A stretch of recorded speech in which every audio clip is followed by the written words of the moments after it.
Hola, hola, buenos días. Les saluda Kelly Alvear aquí en su informativo nacional. Hoy jueves 2 de julio de 2026 estamos conectándonos a través de UNPG TV en Facebook para entregarles lo más reciente en cuanto a información a nivel local, nacional e internacional de los distintos medios de comunicación. Sean todos ustedes bienvenidos para revisar la información. Vamos primero con los titulares. Ecuador inaugura el sistema de transmisión Tanicuchi y vamos a ver si esto evitará futuros cortes de luz en Ecuador o no. También se prevén las pérdidas de 1.300 millones de dólares que dejarían el fenómeno de El Niño en este 2026. También las Fuerzas Armadas hallan droga y armas artesanales en la cárcel de Turi, en Cuenca. Aquiles Álvarez es llamado a juicio en el caso Grillete. El llamado a juicio de Aquiles Álvarez en el caso Grillete se suma a los otros dos procesos en su contra con los casos Goleada y AAA. Asimismo, Estados Unidos designa a Chone Killers como una organización terrorista extranjera. Venezuela registra al menos 2.295 muertos mientras se agrava la crisis médica. Y ataques rusos con misiles y drones matan a 10 personas en Kiev tras aviso de Zelensky. Estas son las noticias que estaremos desarrollando en este informativo nacional de hoy, jueves 2 de julio de 2026. No olviden que pueden darle like, comentar y compartir este programa que llega a ustedes gracias a UNPG TV, canal oficial de la Unión Nacional de Periodistas Núcleo del Guayas, y a su presidente, el licenciado Richard Sellán Bajaña. También agradecemos a los medios de comunicación que comparten y retransmiten este informativo nacional a través de sus plataformas digitales y redes sociales. Ellos son Radio Guayasense TV, Radio Sensación Digital, Radio Discorama en Italia, Radio La Voz de Daule, Postata TV, estopensamos.com, Gloria Visión TV y Coral Noticias desde Nueva York. Vamos a comenzar con el desarrollo de la información. El Sistema Nacional de Transmisión, SNT, que permite transportar la energía que se produce en las centrales hidroeléctricas, térmicas y fotovoltaicas, entre otras, cuenta con un nuevo refuerzo.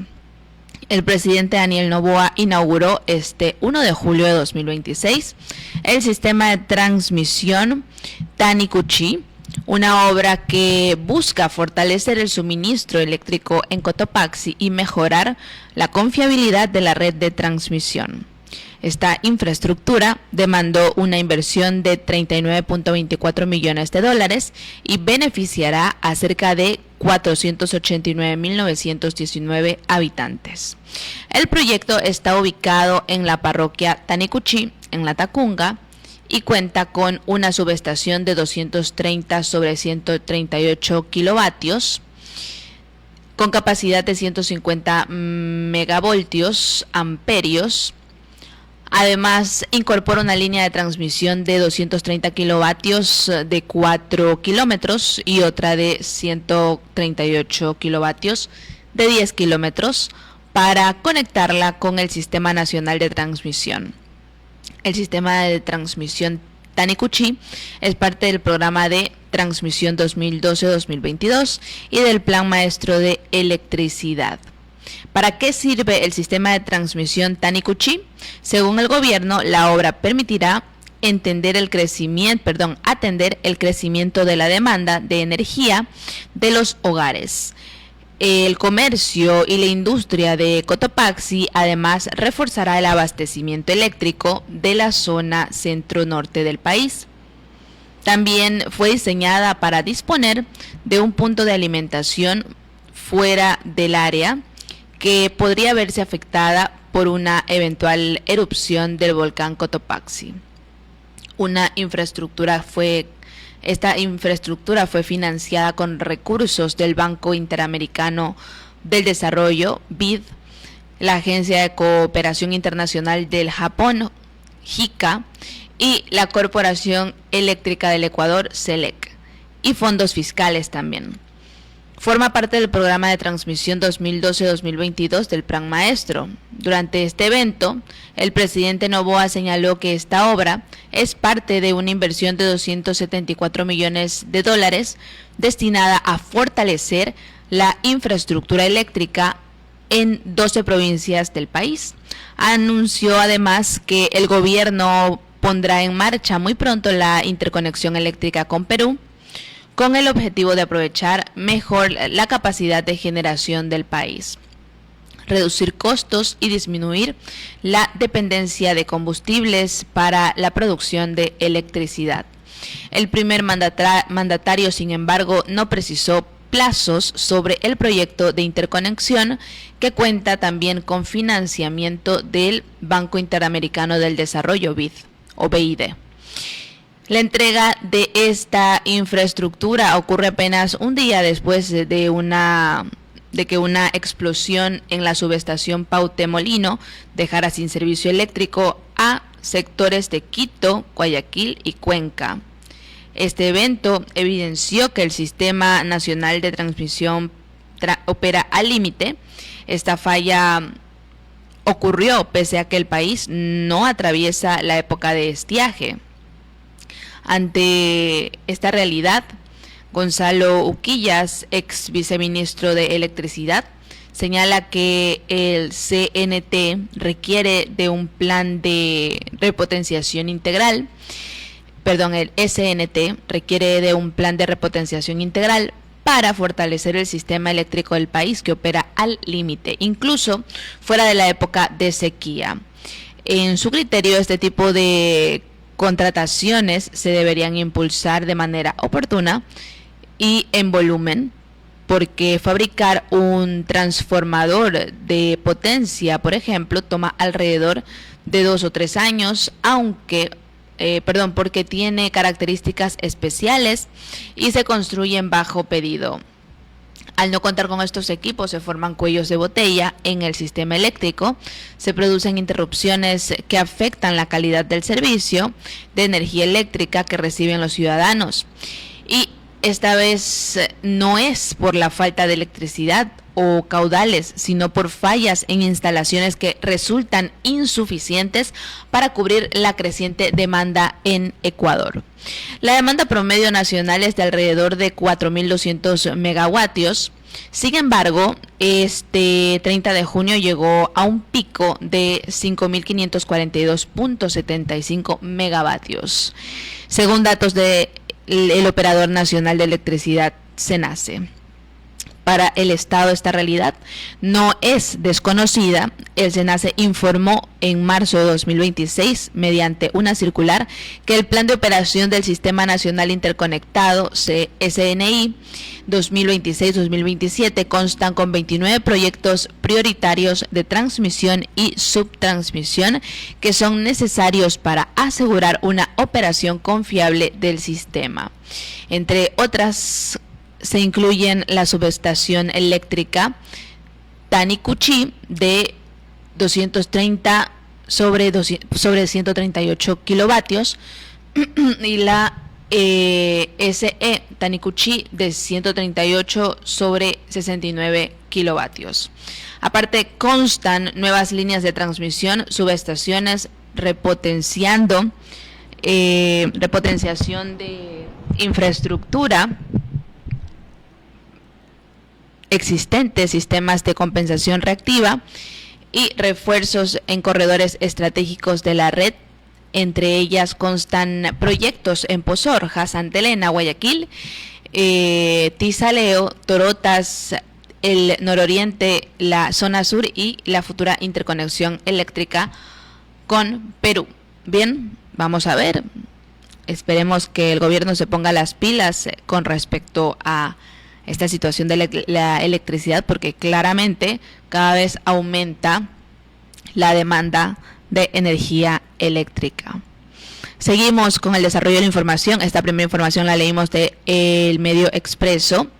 También el Mercurio ahora nos dice que cuáles pueden ser las posibles pérdidas económicas si cuando llegue el fenómeno del Niño a Ecuador. Ya se están haciendo los cálculos.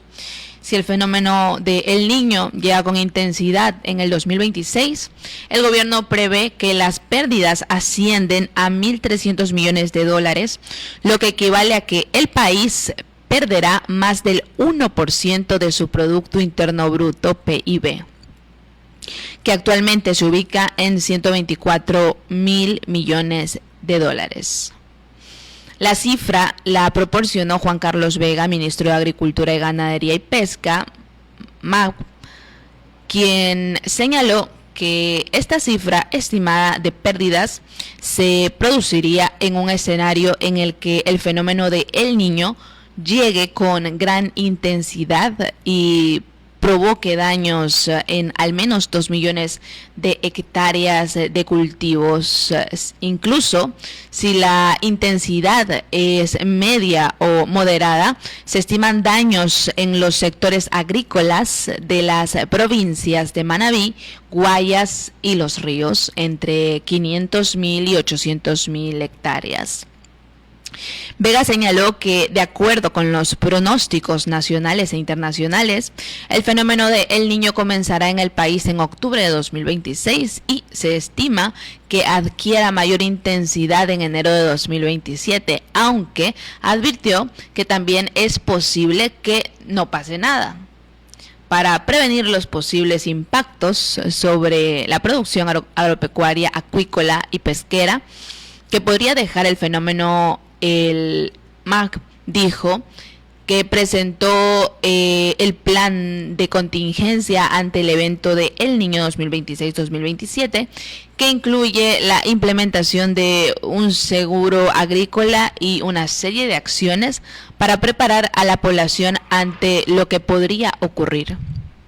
El plan se basa en el análisis de antecedentes históricos, información climática nacional e internacional y escenarios de riesgo que permiten identificar los territorios con mayor susceptibilidad e inundaciones, movimientos en masa, afectaciones sanitarias, daños a infraestructura productiva y pérdidas económicas en el sector agrícola. El objetivo es que las instituciones nacionales y locales se preparen, se mantenga el monitoreo de las condiciones climáticas, se articule entre actores públicos y privados y se difunda información sobre los riesgos y además se protege económicamente a los productores. Bien. El Mercurio también nos dice que, por otra parte, en Cuenca, en la cárcel de Turi, las Fuerzas Armadas ejecutaron una operación de control de armas, municiones y explosivos en el Centro de Privación de Libertad del Azuay, conocida como la cárcel de Turi, en Cuenca. La intervención tuvo como objetivo reforzar las condiciones de seguridad y mantener el control al interior de la cárcel mediante inspecciones y requisas hechas en los distintos pabellones del centro. Durante el operativo, los uniformados decomisaron un teléfono celular marca Redmi, un cargador y cerca de 30 gramos de una sustancia sujeta a fiscalización que, de forma preliminar, sería marihuana. Además, el personal militar encontró 24 objetos cortopunzantes de fabricación artesanal, conocidos como jilletes y gilets, si lo queremos decir en otro idioma, ¿ya?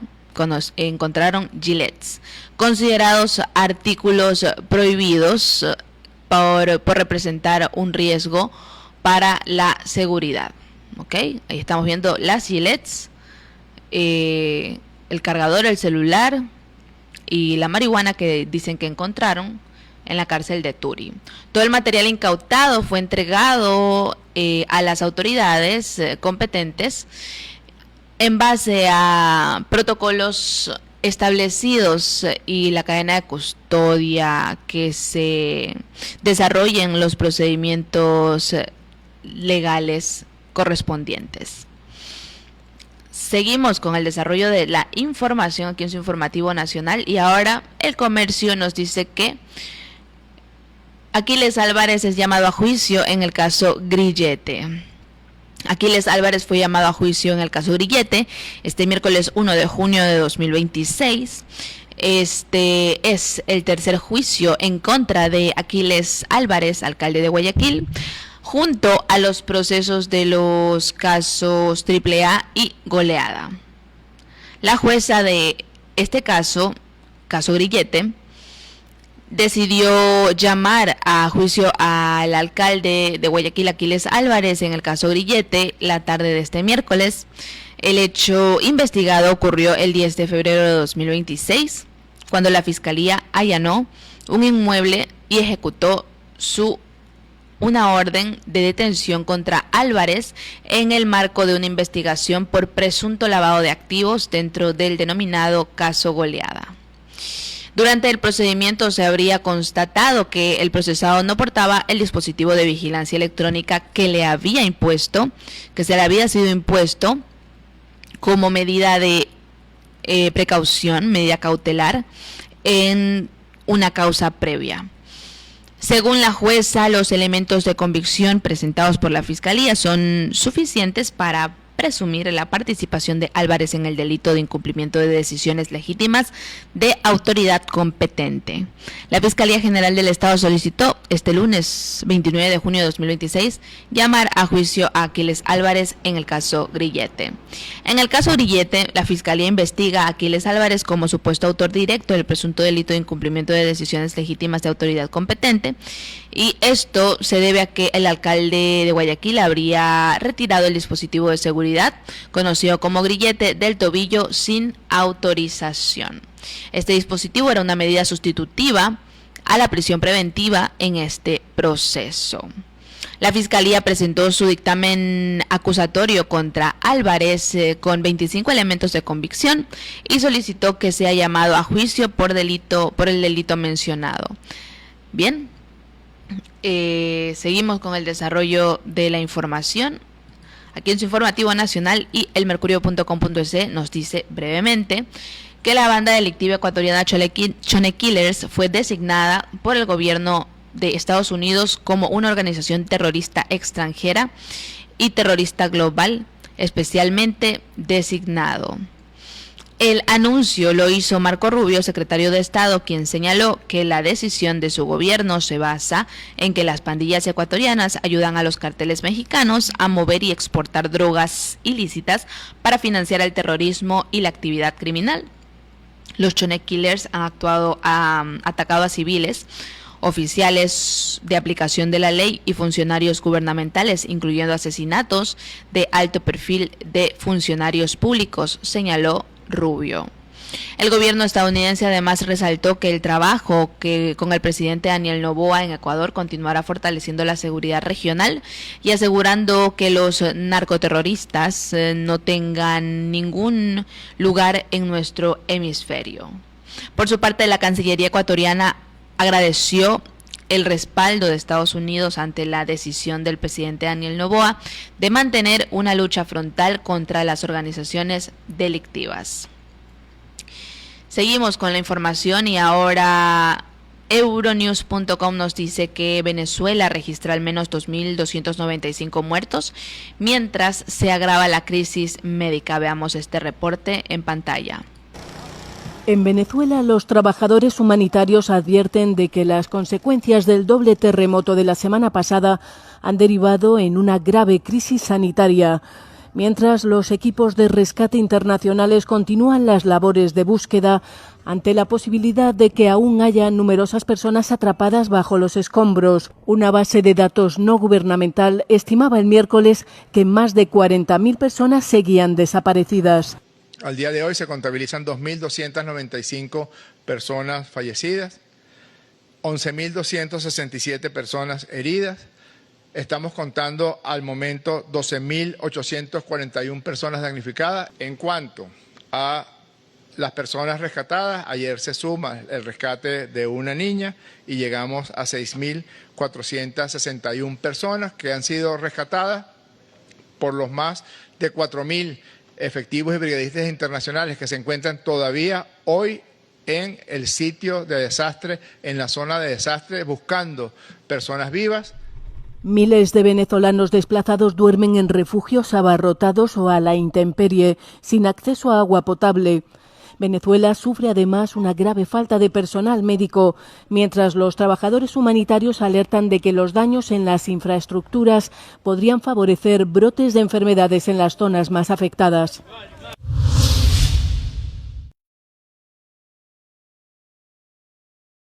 Bien, por otra parte, y finalmente también ataques rusos con misiles y drones matan a 10 personas en Kiev tras aviso de Zelensky. Veamos este reporte. Al menos 10 personas han muerto y otras 56 han resultado heridas en un bombardeo masivo ruso sobre Kiev durante la noche. Rusia lanzó una nueva oleada de drones y misiles balísticos y de crucero contra la capital ucraniana, donde las explosiones se escucharon durante horas y afectaron a varios distritos de la ciudad.